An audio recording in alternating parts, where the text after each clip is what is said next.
Aujourd'hui, on présente ce que nous appelons chez nous maracas, aussi connu sous l'appellation gingembre ruche, et ils appellent ça aussi champou. Quand on regarde une plante, quand on a une similitude à autre chose, on donne toujours une appellation. Et là, en fait, maracas, c'est par rapport tout simplement à la forme de l'inflorescence. La particularité que lui a, c'est quoi?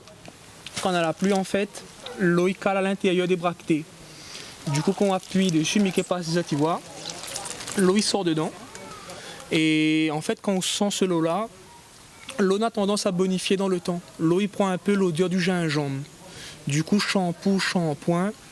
À l'époque, dans certains pays, qu'on n'avait pas encore de savon, on n'avait pas encore de shampoing, tout ça, les gens utilisaient justement cette eau-là pour les toilettes. C'était soit ça, soit rien.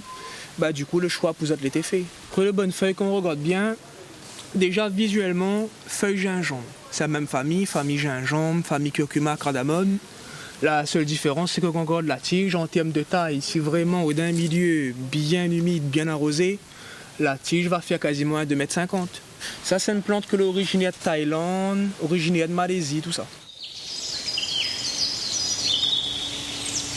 On peut mettre à lui en pot, sauf que si vous mettez à lui en pot, tous les 2 ans en moyenne, il faudra rempoter à lui, parce que c'est une plante en fait qui prend pas mal de place à un moment donné.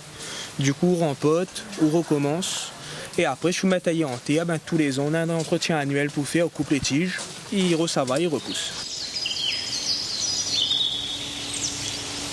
Cette plante-là, franchement, elle n'a pas forcément énormément de restrictions au niveau plantation. C'est juste que lui n'aime pas les hautes altitudes. Mais du moment que lui est au soleil, lui aime l'eau en abondance et lui aime surtout de la chaleur. La floraison, ça, c'est plein été. Quand l'inflorescence, ils sortent en fait, au début, ils sortent un petit pompon de couleur jaune.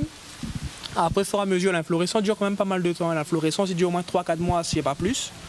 Après, au fur et à mesure, il développe. Et au fur et à mesure, on va voir, lui vient rose. Et quand lui arrive vraiment à terme, lui commence à devenir rouge. Et là, il veut dire que lui est sur la fin de cycle. Par la suite, la feuille sèche. On vient, on élimine tous les fleurs que les films mourir. Les vieilles tiges également, au fur et à mesure, lui aura tendance à jaunir. Les nouveaux bourgeons, ça va. Du coup, on coupe les vieilles tiges, on laisse les nouveaux bourgeons aller. Et lui, ça va, lui repousse. Et l'année prochaine, lui refleurit pareil.